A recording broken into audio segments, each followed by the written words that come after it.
Welcome to the Mind, Heart, Gut podcast. I'm your host, Christian Borja. Here we go beyond the surface and dive into what truly means to live well.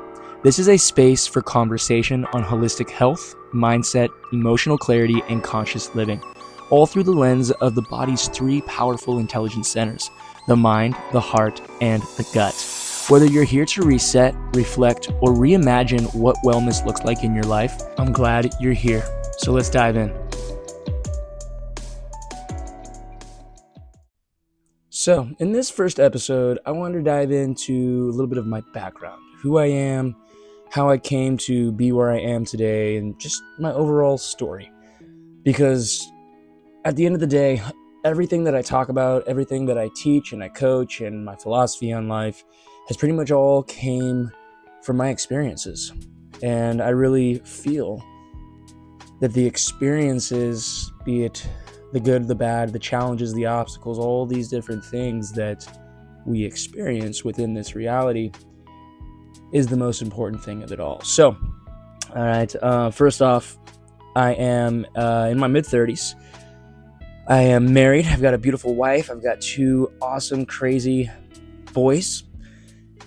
Everyone's super, super healthy and super grateful for them. I've got an 11-year-old and a 4-year-old, and it's in 2025. And so with that, I've had the experience of being in a relationship with my wife now going on 15 years, and been a dad now for 11 years. And what else? I grew up in Southern California, a place called San Diego, if you're familiar with California, down at the very bottom of the state. And I grew up here next to the beach, going to the beach every single day. Love the beach. Grew up surfing, swimming, the whole nine. And I was just in the water all the time. So I love the ocean. I love being active. I love being out in the sunshine and all that good stuff. But my upbringing. I have an awesome mom and an awesome dad who are now divorced, and I have a stepmom and a stepdad. So that's been an interesting dynamic and experience for myself, which we'll be diving into in my story, as my parents have, they set a lot of the path for me, both intentionally and intentionally. My dad, growing up, we was always into fitness. He was a personal trainer. We also owned a family karate studio, martial arts, focused in on the practice of subak-do. It's a Southern Korean martial arts. And with that, I started that at the age of 5. We opened up our studio and I started training immediately. So that was kind of the foundation of my movement practices, that and surfing. Those were the two big things that I really started on as far as moving. And of course, skateboarding and riding bikes and all that kind of stuff. But I really loved doing martial arts, and I really loved surfing. Those were my two favorite things to do, like every single day. And with that, I would practice every single day. And over the years, by the age of 12, I received my first black belt, and then went on to get a second-degree black belt. And then I kind of stopped at that point, got into music and some other things, and wanted to surf more, as that's what most of my friends did, was surfed and all that. So it wasn't as cool to do martial arts anymore once I got into be about 13, 14 years old, middle school, and all that kind of stuff. However, though, super grateful that I had the opportunity to learn that, and my father taught me everything that he did, because it came in handy quite a bit throughout my life in knowing how to defend myself. So that's a big thing that we'll be tapping into a little bit later on and whatnot. Now, kind of my education, because I feel like this is a big part of my philosophy and just my overall outlook on life. Both my parents were very involved into Christianity. We went to church every single Sunday, and they put me into a private Christian school. Now, with that, I enjoyed it. I really think that it was a positive foundation for me. Granted, I'm not religious today, and I don't focus in on any one particular religion, but however, as a young child, I started there in preschool, and so to be able to be taught good stories and whatnot, I found that to be a benefit. Talking about love, talking about being kind, being nice, and being able to put them in a story form that made sense to me and that I could hold on to as a young child. It really kind of laid the foundation of how I wanted to be as a person. I remember, reading a lot and being taught a lot about Jesus and whatnot. And in fact, in kindergarten, when I was about 5, my kindergarten teacher talked to us a lot about Jesus, and we made these bracelets, and on them they had the words WWJD, or the letters WWJD. And for those of you that don't know, that stands for what would Jesus do? And that really made me think about a lot as a young child, as far as learning about who this person was, Jesus, and all these amazing miracles and all this amazing stuff that he did. I wanted to be like that. He was kind of portrayed as like this hero that was an actual real person, other than like Spider-Man or the Ninja Turtles or Power Rangers that I was really into at that age. This was a real person, not on TV, not an action figure, supposedly a real person. And that's what I believed at that age. So I really wanted to be like that. And I felt if this was, a real person, even though I was taught that he was the Son of God, but I felt that I could be like Jesus, and I could choose to do the things that Jesus did, in the sense of, loving thy neighbor, not lying, being kind to people, and all of that kind of stuff, just being an overall good person. So, things were good, all the way from my young years, all the way up until about 8, 9 years old. Then I remember my parents beginning to argue and fight a lot. There was a little bit of dysfunction within my family, as I feel like a lot of people have experienced within their life, especially, during the 90s. That was an interesting time for parents. New electronics were coming out. It was just a change of times, through the 90s going into the Y2K. Shit was kind of crazy, in a sense, from what I remember. I remember, a lot of things were going on. A lot of things were moving fast and whatnot. So yeah, it was, 90s were an interesting time. However, though, with that, like I said, we went to private school. My mom was really into nutrition. So I had my dad, was really into the fitness side, movement, martial arts, surfing, all that kind of stuff. But my mom was very much so into the nutrition side and more of the way that we nurture health. And, my mom was a massage therapist as well as a yoga instructor. She also, did personal training and stuff like that. But she, like I said, was focused more so on, I guess I could also say, the recovery and digest part of our health, when my dad was more of the intense, or, the fight or flight with self-defense and, more intense workout stuff and all that kind of stuff. So, I kind of got, I was able to see both sides and learn both sides and understand both sides. However, the nutrition part growing up, especially as a child, was not cool. Especially going to, as I grew up, my mom would pack me my lunch and she would make me great food. However, I did not appreciate it, at 7, 8, 9 years old, when I was getting salads with salmon or chicken or sushi or, different fruit bowls and, tuna salads and all these different, pretty healthy foods. I wanted the Oreos, I wanted the Twinkies, I wanted the Pop-Tarts, I wanted the Lunchables, I wanted the Sprites, I wanted all of that shit. And we never got it. We never had that stuff in our house. That was very, very, very bad junk food, and my mom did not allow it. However, though, my dad did like to eat that junk food. So, that's kind of one area that I started remembering them getting into it a lot, as, my dad would sneak us food, or we'd go out real quick and get some Taco Bell or In-N-Out, or after surfing, we'd drive through, and my dad's like, all right, we're going to get some tacos, but you have to eat whatever your mom makes you for dinner. If you don't, then we're not going to do this anymore. I was like, okay, no worries. Of course, I never ate all the food that my mom made me. I was always full. And so it worked out a little bit, but yeah, it was a hard dynamic. I love my mom for it. However, though, in my eyes, I realize that it is important to have balance. And, I'm not too fond of the sneaking and going behind the back and doing all these things. And I feel that there's a way to be able to create balance. It shouldn't be all or nothing.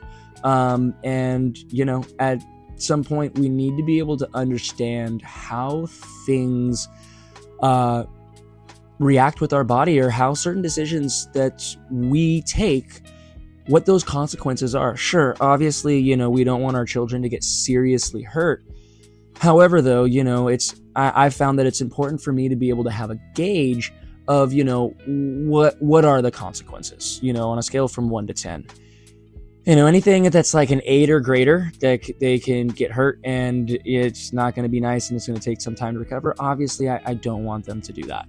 Riding bikes and scooters without helmets and going down crazy hills and just doing stuff that I know that they can have the potential to get really hurt. However, though, if, they want to go on a sugar bender, they're going to get sick. And that's not going to, be detrimental to them. I know how to be able to detox their body. I know how to be able to take care of them if they get sick. However, though, they want to continue to eat all the sugar and they want to, do that, then sure, go for it. See how the sugar makes you feel. And we've done that. And they get sick and they don't like it. So they understand now, what that sugar does. And even though, yeah, sometimes they still want to splurge, they go to grandma's house or they go to their friend's house and they come back and they're coughing or they're congested and all this stuff. And, ask them, hey, why are you not feeling good? They're like, I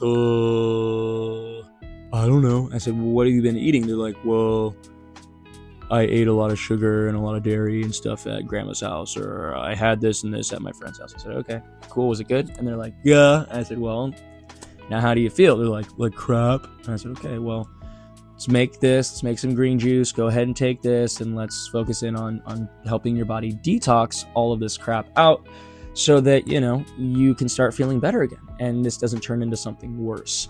So, I'm really focusing in on taking the approach of allowing them to experience the good and bad, but in a protected environment where I can use it as a learning lesson and help educate them on how these things are going to affect them. And at the end of the day, they're going to choose whether they're still in my house or they're 18 on their own doing, their own life. They are going to choose. But at least I want them to be able to go through as much of, some of the challenges in life with me so I can be there to help them and support them along their way as, they experience this reality. So, I know I got a little off topic. I got a little ADD, so you're going to have to work with me on some of these podcasts. But I promise you, we will always end up landing the plane. We might just take a couple detours here and there. But anyways, all right, now, getting back to going to a Christian private school, like I said, I thought it was a great foundation for myself to be able to just have some morals, some values, and all that kind of stuff instilled in me. That was in a positive foundation. My parents were great, but I felt that was an extra little boost and of just consistent good stuff being taught to me. And so, yeah, as I went on, I had friends. I played baseball. I played soccer. I did a bunch of fun stuff. I had a pretty darn good childhood. I don't have anything that I wish I could have, done that I didn't do. I mean, maybe I wish I could have gone on some more family vacations and trips or snowboarding and stuff like that. I didn't get to go snowboarding very often. A lot of my friends got to go snowboarding. So I only got to go maybe like 5 times, but I know that's probably 5 times more than some people have. Some of you may be listening, but like, well, I've never gone snowboarded. So again, I put things into perspective like that and I am grateful. But I do enjoy snowboarding. But getting back to topic, I had a pretty good childhood. I did a lot of fun stuff. And, especially being able to grow up next to the beach was great. So we're just gonna take a left turn now, just a little bit. As I got older, like I had mentioned earlier, my parents started fighting around, 8, 10 years old. And things started getting really bad around 11, 12 years old. Fighting all the time. Both my parents telling, kind of venting to me here and there how unhappy they were. Even to the point my grandparents were kind of, talking shit a little bit about, how dysfunctional they are and all this stuff. So, I had, things were just not good. Things were not good. And I could really see both of my parents separating, just on who they were in general. They were just becoming more and more distant. They were becoming more and more resentful towards each other. And it just wasn't, I could see as a child, that it was not a good dynamic. I could see that they were not happy with each other. So that was hard. The other thing too is, as I was into modeling and acting too, I started at the age of 5 as well. And so I did that too. And so I was going up and down, from San Diego to LA. It's about a 2-hour drive. And I was doing a bunch of work up there. And I was making money as a kid. I've worked for everyone from Guess, Tommy Hilfiger, Ralph Lauren, Target, Walmart, Quicksilver, Billabong, Kodak, Levi's, you name it, I worked for them. And it was nice, because at a point, especially when my parents started fighting more and more, my parents didn't have a lot of money. And so for me to be able to have made myself money, I was able to buy myself extra things. And I'll be getting kind of more into that here in a little bit, but kind of just wanted to lay down. I did a lot as a child, went to a private school. I modeled and acted, did a lot of that in the entertainment business, played sports, did martial arts, loved to surf, loved everything about the beach. So, that was like all the good stuff as a kid. But then, like I said, I dealt with my family dynamic, my parents. And as I got, to that 11, 12 years old stage of my life, I could tell my parents were not happy at all. And it was hard. It was hard to understand. It was hard to listen to. It was hard to watch. And,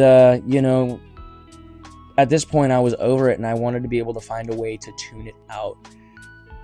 So I remember, I really got into music because I could put turn my Walkman on or my CD player, those of you who remember those, my headphones, and I could listen to music and I could block them out. I didn't have to hear them fighting anymore. And so I really, really got into music. And obviously, the more I listened to music, there were more, songs that hit certain feelings for me. They would hit certain emotions for me. So I was really starting to connect with music. And it was helping me cope and helping me get through, at a young age. And with that, I wanted to start playing music. I think I saw a music video of, what are their names? Smash Mouth. It was on MTV Music Awards. It was Walking on the Sun, I think is the name of it. But I saw that, and my parents were watching the MTV Music Awards or something like that. And I saw these bands. Oh yeah, and Kid Rock. I love Kid Rock. Was super rad. I thought he was the coolest. So I saw these bands, right? And I wanted to start playing music. It was such a happy place and such a comforting place for me that I just wanted to jump into that. So I wanted to play music. My parents didn't really want to get me any instruments because they thought that I wouldn't follow through with it, and I was already doing so many things. But I was like, no, I really want a guitar or drums or something. And so I begged and begged and begged, and finally my grandma for my 6th grade graduation was like, you want a guitar? I'm gonna go take you. We're gonna go get you a guitar. So I went and got a little starter packet guitar, little Squire Fender starter packet, and man, oh man, I remember we went and got that guitar, and we went to Outback Steakhouse, and I saw one of my friends from my graduation. His name was Ridge. I was like, Ridge, I just got a brand new guitar, man. And he had a guitar, and one of my other friends and his brother had guitars, and so they all played. So I thought it was really cool. I was like, we can all have our guitars. I'll bring my guitar over, and we can all play and jam together. And poor parents listening to a bunch of 12-year-olds who have no clue what they're doing try to play guitars, but they were cool, and we did that, and so I wanted to learn how to play. And since my grandma bought me the guitar, my parents got me a couple lessons. However, though, I was really into like AC/DC at this point as well. Smash Mouth, like I said. Couple other bands, more like punk bands. I liked Good Charlotte a little bit, but Sum 41 was a big one that I really liked. All that, I was 12 years old. But my dad started showing me more of the classic rock. That's when I got into AC/DC and bands like that. AC/DC was an easy one for me to start on. But yeah, we did that, and I went to go get some lessons, and I just wanted to play. I wanted to learn Thunderstruck, I wanted to learn Back in Black, and I wanted to learn Hell's Bells. And I told this guitar teacher, I was like, hey, this is, I just got this guitar. These are the songs that I want to play. Can you teach me? And he's like, well, eventually, he was an older dude. And he's like, eventually we can get to those songs, but right now we need to learn the basics. And I was like, okay, well, what does that mean? He's like, well, we're going to start with a Beach Boys song, and we're going to learn the notes of the Beach Boys song. I was like, fuck, what the fuck? I don't want to play no Beach Boys. I just told you I want to play rock and roll AC/DC, not geezer music, dude. And, for the Beach Boys, for me at that point, that was like, that's what my grandparents listened to. I didn't want to play any Beach Boys. Today, I think the Beach Boys are rad. They're awesome. I've actually owned a couple of their vinyl records, and I appreciate and respect the Beach Boys now.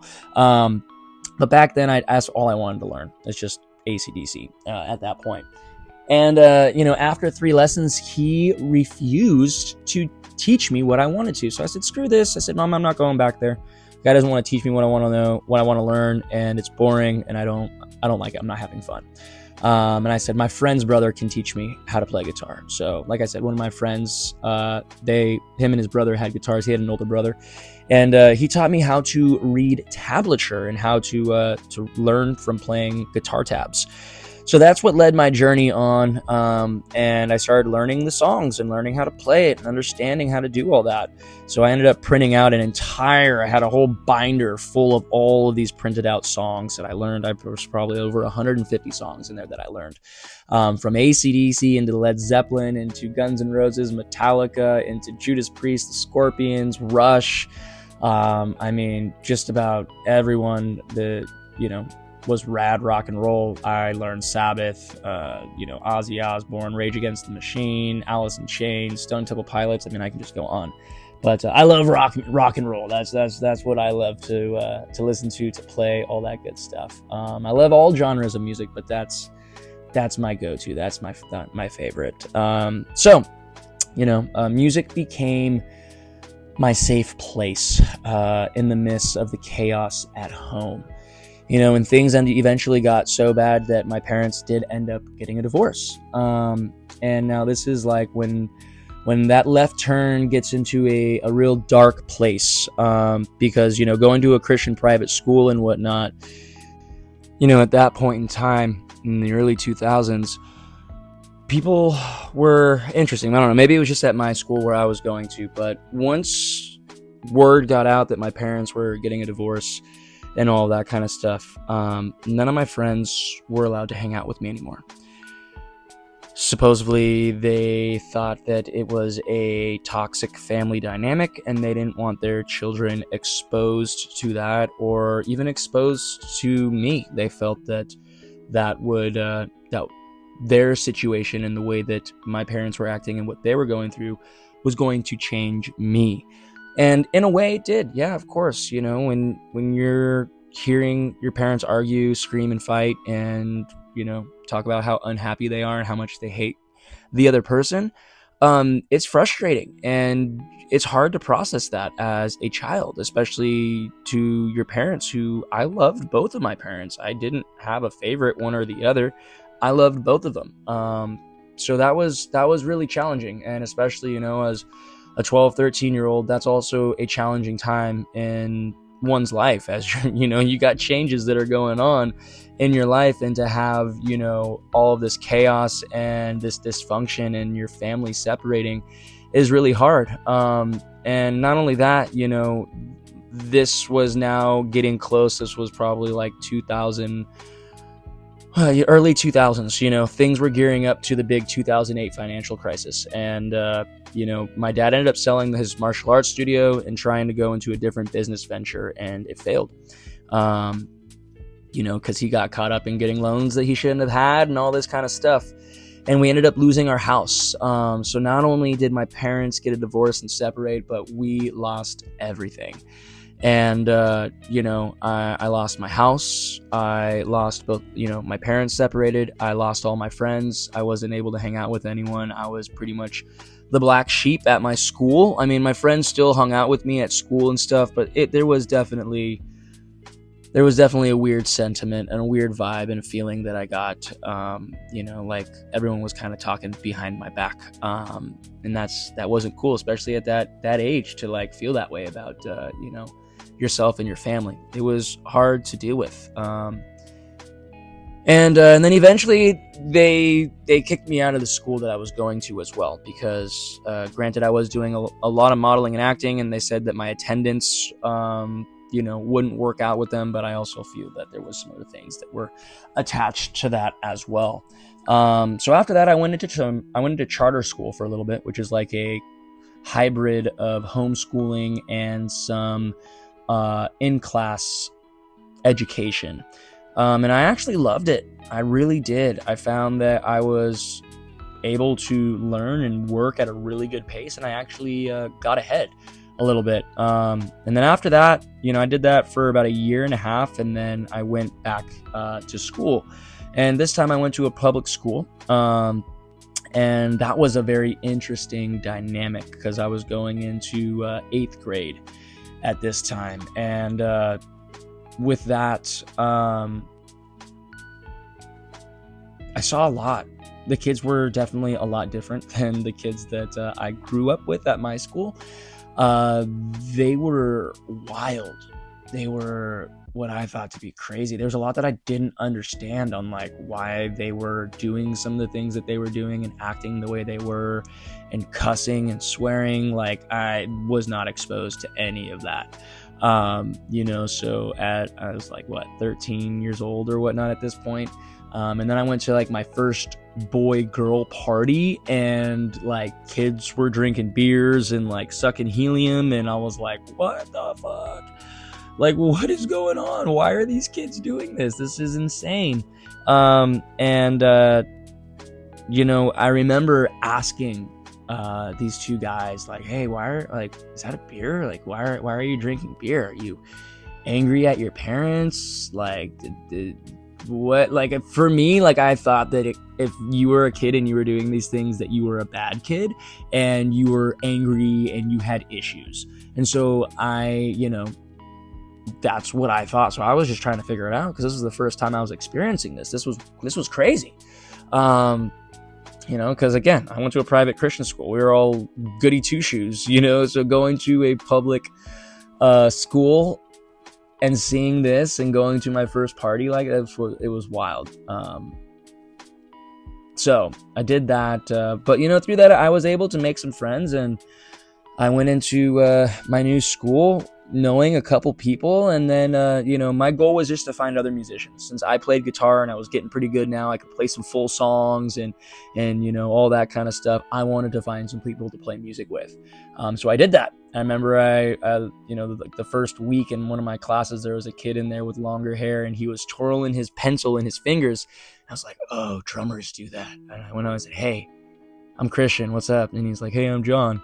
And I was like, hey, you play drums? And he's like, yeah, how'd you know? I said, well, you're twirling your pencil in between your fingers like that. He's like, oh, yeah, I'm just practicing. I was like, no, that's rad. I said, you want to jam one day after school or something? He's like, yeah, sure. And so we did that. Over time, I just kept meeting all these other kids that played music. And I found a couple drummers. I found a couple bass players.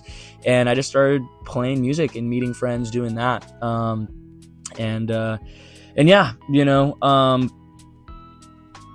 So that's what got me, that was kind of the start of a new chapter for me, going into a public school, being exposed to different personalities and ways that kids were living and whatnot, but was able to adapt and jumped in and just focused in on finding some kids that played music and liked to surf. And I ended up finding one kid who became my best friend, but we also ended up getting into quite a bit of trouble together. His name was Patrick, and he played drums, and he also loved to surf as much as I did, and man, we hung out every single day. And for me, him and his family and his home kind of came my second home, my second family again, because after my parents split up and got divorced, and we lost our house and everything, I ended up living with my mom and my sister in a 1-bedroom apartment. And being the only guy in a 1-bedroom with two, my mom and my sister, it was not fun. Didn't have a place for myself, any privacy or any of my stuff or anything like that. So I didn't really want to be home. So I was at my friend's house all the time. And I would stay 2-3 days there at a time, go back home for a couple nights, go back, and but his parents were super cool, and they were pretty well off, so we had a lot of fun over there, and they supported our music, they supported surfing, we'd go on surfing trips and all kinds of different things, so it was just a lot of fun. So I was really grateful and thankful to have them to kind of allow me to know that, like, I can still have friends and I can still do fun things after all that had happened to me. But as we got older, as we got into high school and stuff, we had a full band at this point. We went to the recording studio, recorded a couple songs, and like we're doing the whole thing. We were going to be rock stars. And then we started playing shows. We started playing backyard parties, and then we started playing a couple local all ages venues. But with that, I started partying.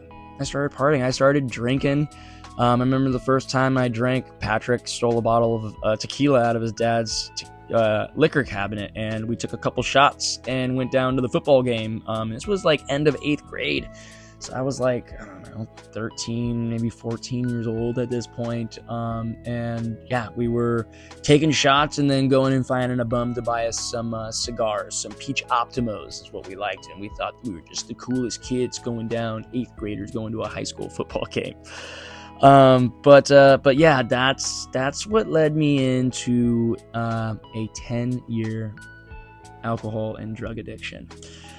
And, with that, life didn't get any easier. It was even more frustrating as I started, getting older and wanting more things. And, my mom didn't have any money to be able to buy me cool new clothes or new guitar gear or, surfboards or whatever it may be, or just paying to go do fun stuff with my friends, concerts, water parks, whatever it was. My mom didn't have money for anything. So this is where, luckily I had my money from my modeling and my acting. And so that's where a lot of my money, by the time I was 18, I only had like $3,000 left, and I got paid a lot of money. Like I would get paid $8,000 a day for working for Target. And so, yeah, I made a lot of money from the age of 5 all the way up until about the age of 15. I made a lot of money, but I also had to pay both my parents for their time, for all our gas, for hotels, I had to pay for all the cost. But then, my parents would let me I bought myself like 5 guitars. I bought myself amps. I bought all the stuff that I truly, wanted to get. I even paid for myself to be able to go on a trip. I went to Cabo San Lucas with my friend Patrick for spring break freshman year. I paid for my plane ticket and all my food and everything, and spending money while I was there. And a couple other, road trips, surf road trips and stuff like that for gas and hotels and camping fees and stuff like that. But, so luckily I had made money to be able to pay for me to do some of the things that I wanted to do, at that point in my life. But still, I was angry. I was an angry teenage boy. And for me, especially, knowing my parents were religious and all about health for the most part with my mom. My dad was more of the religious one and still is today. My mom is more, I would say, spiritual, in the sense of, but she's much more spiritual. Like she's, into her yoga, into nature and the earth and all that kind of stuff. So, just a little bit different. But for me, I was just angry. And so for me, I knew that like if I would go party and I would get drunk, and then I would start getting into drugs and stuff like that. That made me feel good in a sense, to be able to rebel and do stuff that I knew that would piss them off. And this goes back into, my parents were, well, I should say my dad was an ex-addict as well. He grew up, both my parents grew up in the 80s and stuff. And before they had me, my dad was heavily into drugs, partying, the whole rock and roll deal. And then that's where, he ended up finding Christianity, and that's what saved him. So he's really held on to that his entire life, which is great. Like, I'm super glad that my dad found that and everything like that. It's just, as we go forward through this journey on this podcast, I'll share more about, the difference between him and myself, and whatnot. But anyways, so, back to the main story. I got heavily into drugs. Started smoking weed and started taking pills and doing cocaine and doing meth, and like, you name it, I've tried it. I really liked the uppers. I did try heroin and whatnot and hated that. I was like, I'd rather just be stoned. Like, this doesn't really make sense. So I'm very thankful that I did not like that, because now up to this day, I've got about almost 10 friends that have died and overdosed from heroin, or things cut with heroin or fentanyl and stuff like that. At this time, the Oxycontins were really, really big, and so I think before I even got out of high school, I had 2 friends overdose from Oxycontins, which was really hard to deal with. But still, most of us didn't learn. We continued to do what we were doing, getting into trouble. A couple friends died in DUIs, and yeah, it was, I was living in a pretty wealthy town, and therefore a lot of these kids just had all the money to be able to spend on whatever they wanted. So, a lot of people think that richer neighborhoods are safer and better educated and all these things. You have a better future, but no, I think it could be quite opposite. A lot of the parents were not involved. They were busy, whether they were in town or not in town. And they really just used money to be able to make up for the lack of time and love that they could give to their children. Now, don't get me wrong, there were some great parents that I got to meet. Like, my friend Patrick's parents were awesome. They spent a lot of time with their kids and with us, and we did a lot of great things together. And they're, they turned out pretty good.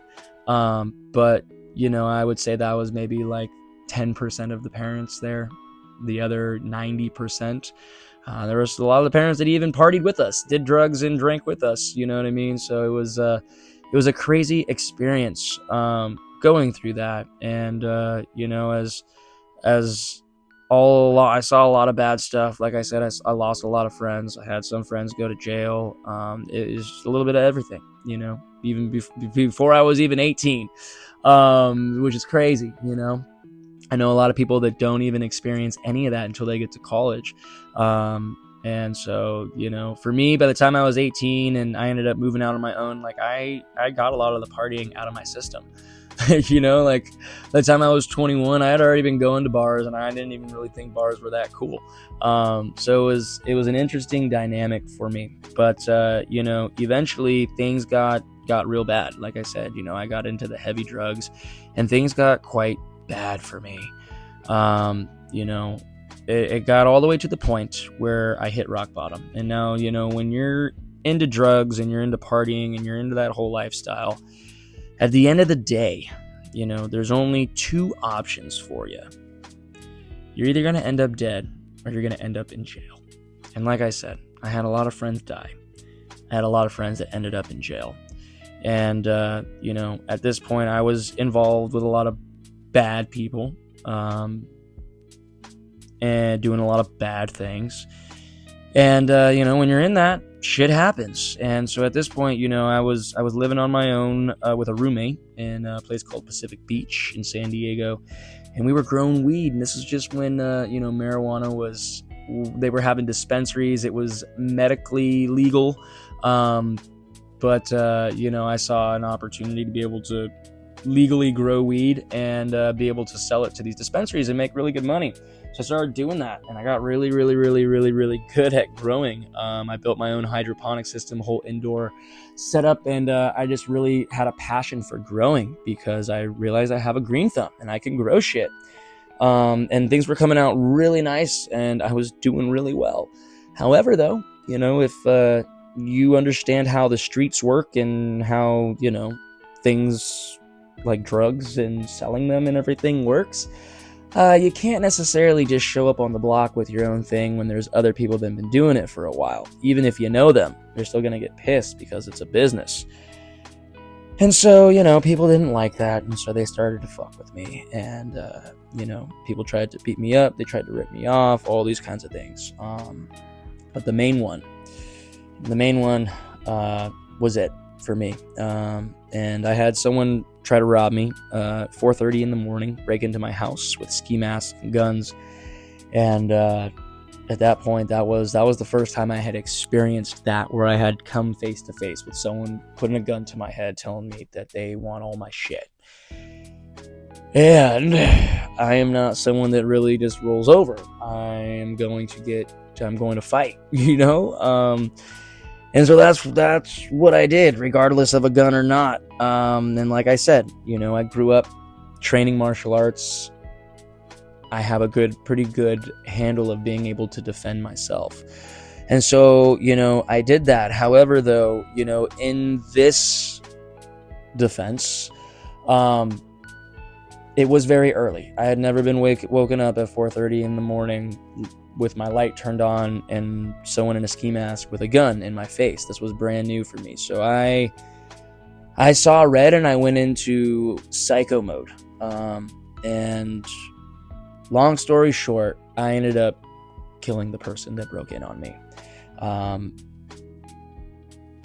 wasn't necessarily trying to, like I said, everything. I pretty much saw red, and I don't necessarily remember everything that happened step by step. It was a very, traumatic thing. And from my experience in, going through my process of healing and coming to grips with what I experienced, it's a very common thing when you go through trauma to just kind of black out in a sense. But what I do remember is I finally got this person to the door, and me and my girlfriend, who is now my wife, pushed him out, and she was there in bed with me. And I had my roommate straight up just froze.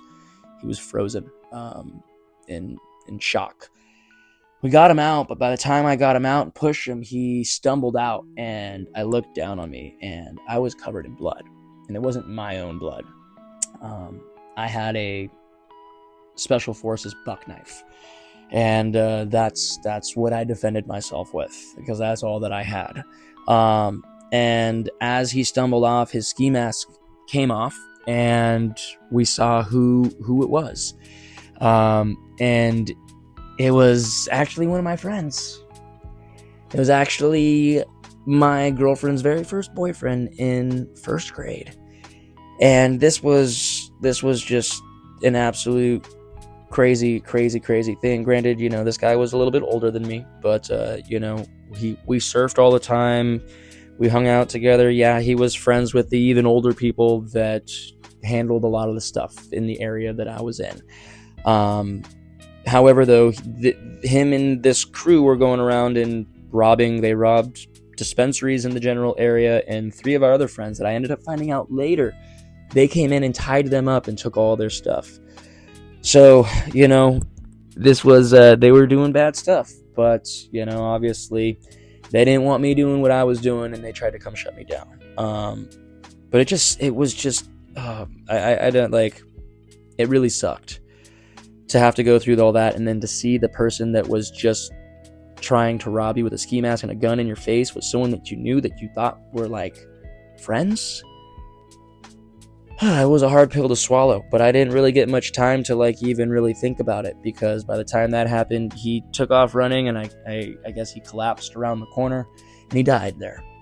And before I knew it, I knew the cops were going to be coming, because we were yelling and screaming, and we had I was in a quadplex, so my neighbors were right there, paper thin walls. I knew everyone heard just what was going on, and someone had to call the cops, especially as he was running out and then laying there on the sidewalk. So before I knew it, we started hearing sirens coming on, and they blocked off the street, and there was just, I don't even know how many cop cars there, cops out with their guns out, the whole nine. So they do their deal, and I ended up coming out, and they threw me to the ground, put me in handcuffs, and threw me in the cop car. And mind you, I'm just in my underwear. This is now about 5-6 o'clock in the morning now, and I am freezing. This is in September, so it's getting to become fall, and it's getting cold. And it just sucked. And they took me down to the station, and they, put me in. And the whole deal, I had to go through interrogation, polygraph tests, all kinds of stuff. It sucked. It was super scary and extremely traumatic. All of the crazy stuff you see on TV is exactly how it was. So it was a lot to process. But then finally, my parents were able to get me a lawyer and someone to get me out of there, and I was able to get out. And so after that, I had to go and clean out my house, get out of there, get all my shit and everything, which was really hard. We had to clean up the place. There was blood everywhere, and it was just an absolute mess. But during that process, obviously the people that his crew and the people he worked for and all that were not happy. Because I was still there. And so they started threatening my little sister. They started threatening my friends. They started, threatening people and beating up my friends. Actually, a couple of my friends got beat up because they wanted me to leave, and they were pissed off at me on what I did and that I, was still here, basically. And so I had to get out of here for a little bit. I went out to my grandparents, who have a piece of property out in the mountains, and I went out to my grandpa's house, who's got a piece of property out in Arizona. So I went and I isolated for almost a year. I spent about 6 months out in the mountains, and then a couple months out in the desert, and just by myself. There's no one around. There's nothing to do besides for me to talk with my grandparents, which isn't the funnest thing in the world. However, though, I took the opportunity to learn a lot and to get close to them. I was thankful. I was, I didn't have much. At that point, I didn't have anything, and I didn't have any friends. I couldn't talk to anyone, and so, I was just grateful to have a safe place and be with people that loved me and that, cooked me food and all that good stuff. And but I had to figure out what I was going to do now, because, my whole life changed at this point. And, I was trying to be able to get my mind right. My mind was fucked. I had PTSD where I would wake up at 4:30 in the morning, go check the windows, lock the door, like I was just in a extreme paranoia and anxiety-ridden life. I needed help. So, once I spent time with my grandparents, I got sober, I got clean, I got off all the drugs and everything. Obviously wasn't hanging out with any of my friends and stuff like that, and I was really trying to figure out what I was going to do with my life at this point. And so I got the idea to join the military.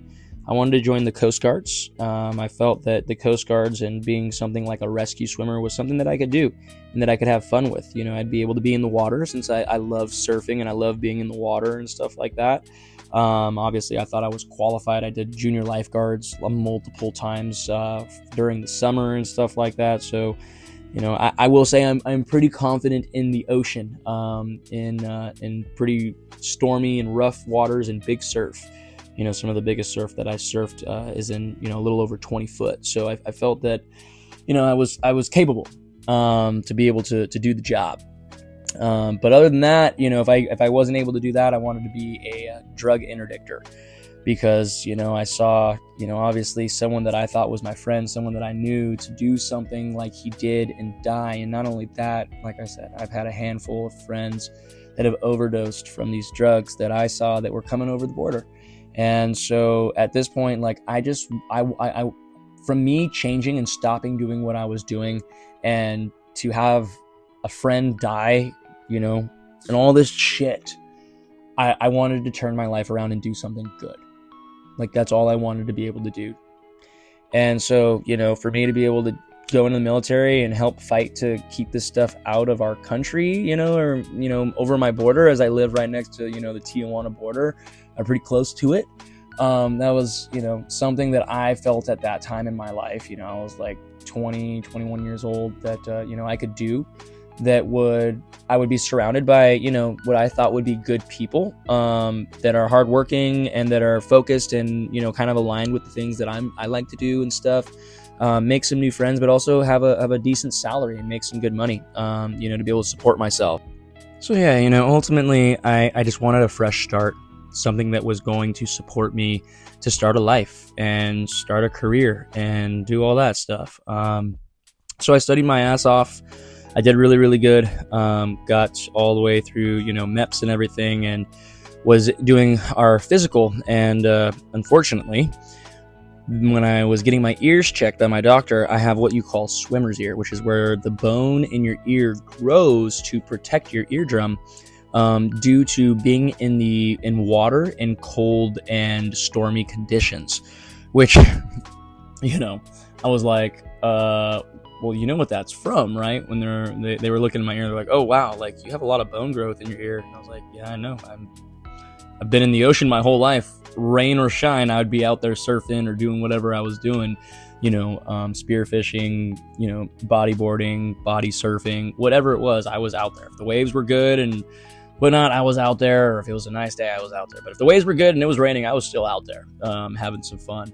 But so I was like, you know what that's from, right? And they're like, yeah, we do. I said, well, you know what I'm trying to do, right? You read my paperwork. Like, I'm trying to be a rescue swimmer. Like, wouldn't this automatically qualify me and let you know that I've got the experience?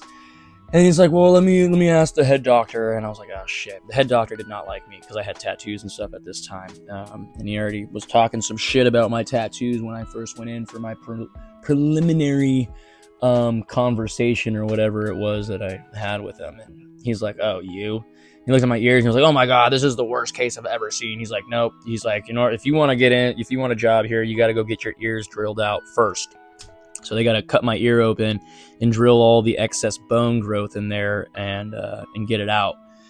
It's not a fun operation. So I was like, yeah, I'm good on that. And I still haven't gotten it. That was, that was like, 12, 13 years ago that I did that. And so I still haven't gotten it done, and it hasn't affected me at all. So until it affects me, I am not looking to have that done. So I was super bummed out, but obviously, it wasn't meant to be. And so I continued on, and it was a good thing because I still had a lot of work on myself that I needed to do. I never went and got any therapy for what had happened to me with this whole, home invasion deal and everything. So, once I got back from my grandparents' house and I went back to my mom's house, I lived with her, once I got back, because I didn't have my own place anymore, and I was still trying to figure out a job and all this kind of stuff. And so I was living with her, but she could obviously see that I had some issues. So after probably about 6 months of arguing with her that I didn't want to go to therapy and I didn't need any help and that I was fine, she finally convinced me, because I blew up on her one day, to go to therapy.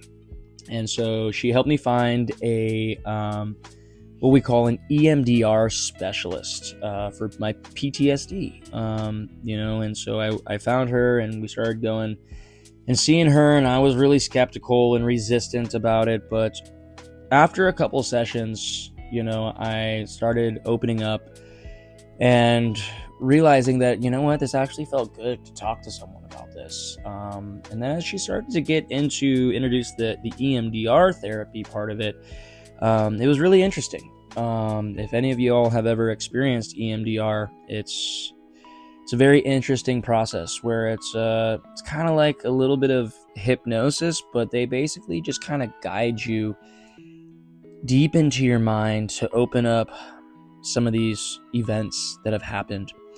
And you walk back through them together. But through this point of walking back through them together, you're able to see the full story. You're able to see what's really happening, or at least for me, I was. And so the story that I was telling myself in my head that was triggering the paranoia, that was triggering the anxiety, that was triggering the depression, that was triggering the anger and frustration, I was able to rewrite that story, going in basically as a third perspective, seeing myself as if like I was, like if you've ever watched Mr. Scrooge, like the Muppets version, where they come back as a ghost and he's watching his life. That's what EMDR was. Like, that's the best way I can explain it. Like, I went back into my memory bank and was able to look at my memories, but like as a ghost there, and like really see what was really going on. Seeing like, how I was feeling, but also understanding like what the other people were doing too, and what was all really going on. Which just really brings a lot of clarity to trauma. The trauma is never going to go away. And this is what I really learned from the whole process, is that the trauma never really goes away. It's always going to be there. But it's having a better understanding of the situation, of the dynamic of what happened and why these things happened and who these people were that were involved in the experience, if there is anyone that's involved in your experience. It saved my life, honestly, because I was not doing good, and it really helped. So if anyone is out there that has dealt, had some traumatic experiences or is dealing with PTSD or anything like that, you don't have to experience a death or anything like that, or be in war or anything like that to have PTSD. Everyone experiences things differently, and so don't think, if you're dealing with stuff in your head from experiences that you've dealt with, but maybe you don't think they're as bad as someone else's, like, don't compare what you've experienced to anyone else. However it is you feel about it is what's important. That's all that matters. And if there's some things that you feel that you need to be able to work through because they're hanging over you like a dark thundercloud, like, you need to be able to work through that. You need to find yourself the right help or the right resources or the right practices to be able to get control of that, because you should not have to deal with that. But after that, I was able to get some work and start getting back into normal life, getting back into my hometown, dealing with seeing some of the people that I had issues with, and I got in a couple more fights and stuff, and I actually ended up having to get restraining orders and go that whole route, because I was trying to do things right. I didn't want to get in trouble. I didn't want to go to jail. From that whole deal, I got my one free pass, get out of jail free card, skip death, I got a pass. And so I did not want to come close to that ever again. So I had to do things the right way. So anyways, this is becoming a long, we're almost at an hour on this podcast. Jeez. Anyways, from that, I needed to figure something out. I had some odd jobs. I was doing pool cleaning and repairs. I was doing some construction. I was making enough money to buy myself some food and whatnot, but I got back together, with my girlfriend and everything, and who is now my wife. And I'll probably say about a year after coming back and getting back together with her, she got pregnant. At this point, I was about 22 years old, and she got pregnant. And so at that point, I had a big decision to make. And for myself, the point in life that I was at, this was not the point that I had planned at being a dad. I did not have my shit together. I didn't have a solid job. I didn't know what I wanted to do. I didn't have my own house. I didn't have anything. I was barely making by. And now I'm about to have a child to take care for. I was like, what the fuck am I doing?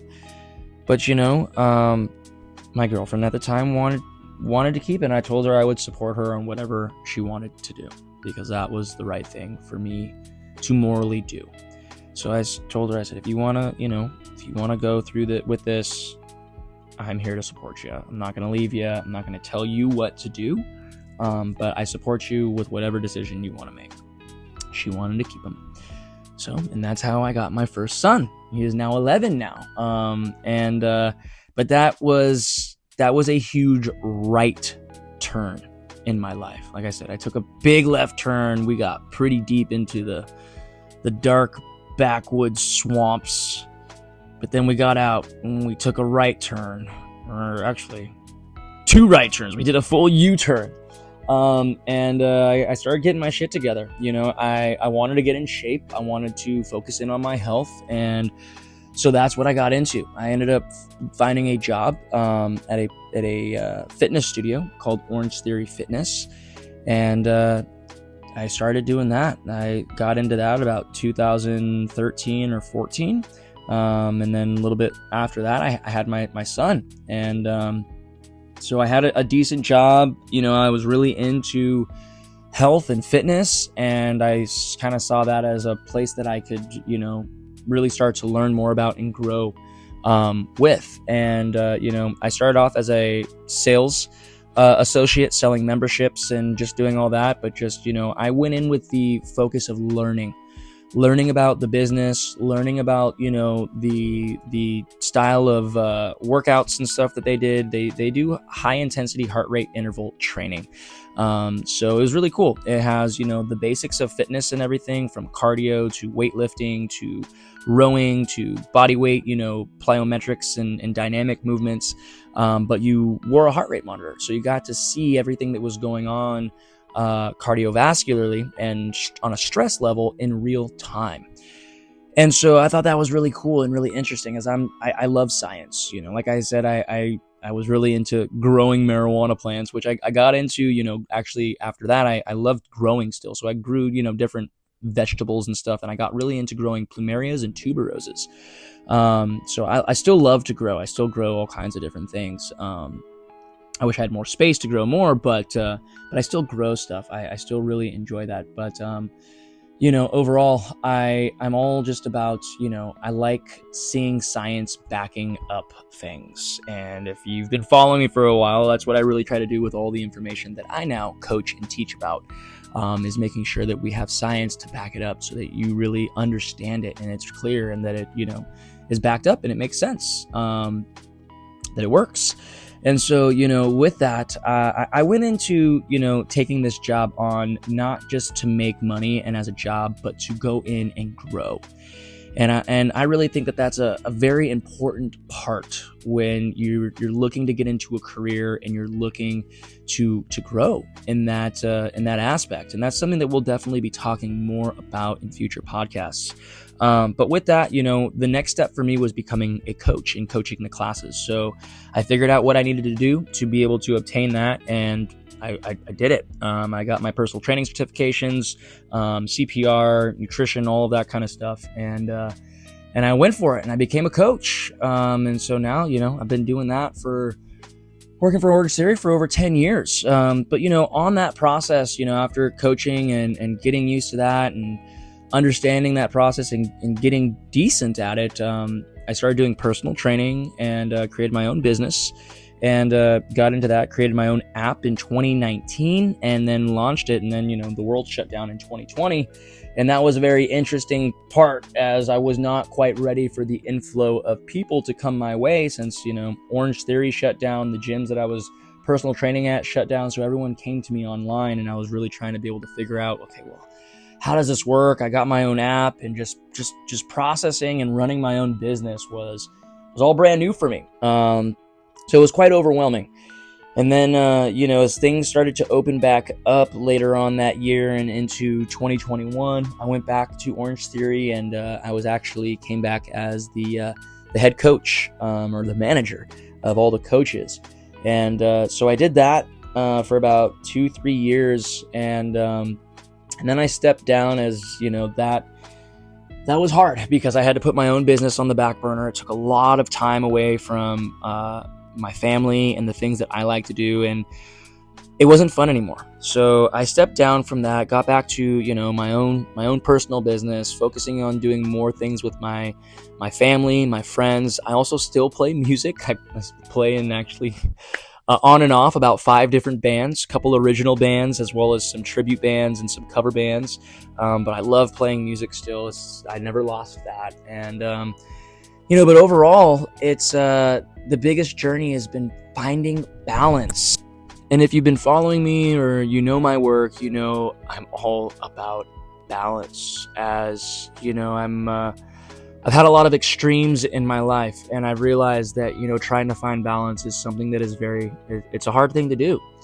However, though, the times in my life where I've been able to obtain balance, life felt really good. And so I started really diving into my own journey of balance and understanding the deeper ends of health and the deeper ends of spirituality and all that. And that's, what's led me to what I do today, in teaching people how to bring balance into their life from a holistic approach, not just holistic, but everything in general, the whole pie, right? So that's where I'm coming from. Everything that I'm talking about, again, has been mainly through my own experience, my own personal journey of me being curious and trying to understand, not only how to take care of myself, but allow myself to be capable of doing anything that I want to do, whether that's surfing big waves, snowboarding, climbing mountains, or carrying my kids up mountains. I've had to do that a few times, but just being capable of doing whatever it is I want to do, or whatever it may be that I need to do for myself and for my family and the people that I love.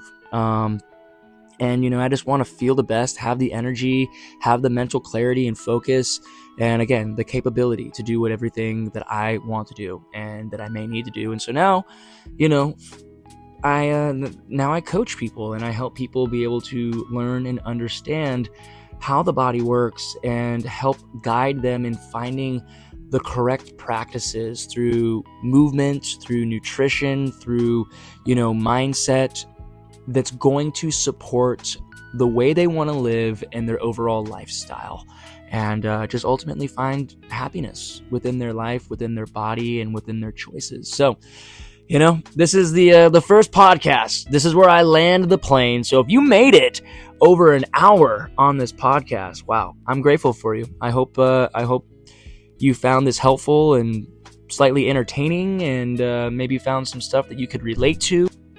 But yeah, stay tuned for more. We'll be releasing, my goal is to release 1 new podcast a week. Most of them are not going to be this long, so don't worry. Most are going to be about 10, 20 minutes or so. But again, super grateful for you to listen to my story, to be here. And again, if this resonates with you, follow so you can stay up to date on all the next posts. And follow me on TikTok and Instagram at The Intuitive Health Coach. All right, we'll look forward to hearing from you and seeing you on the next one. Bye.